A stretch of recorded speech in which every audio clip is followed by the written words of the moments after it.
kuna mzee aliona kitu imeanguka hapa. Hai, kashindwa. Tokorone maana. Huenda ni ile chakula ilikuwa inatoka biguni wakati wa zamani. The manna. Ai, yaliona kitu kimetoka binguni kikaanguka hapa. Mzee akachungulia. Haya. Kanywera dongani ai.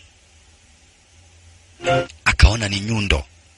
We bas.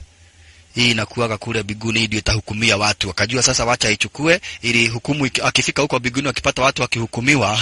Aliona kama ni nyundo ya jaji wa biguni. So akaamua ataichukua ili wakati hukumu itafika yeye ajitetee na nyundo. Aambie yule mtu anafanya judgment huko biguni, we mimi nilichukua hii na nikahifadhi, tafadhali usinihukumie. Sasa akaamua kuingoa. Lakini alijaribu kuingoa akashindwa. Alingangana alijaribu kabisa lakini alishindwa.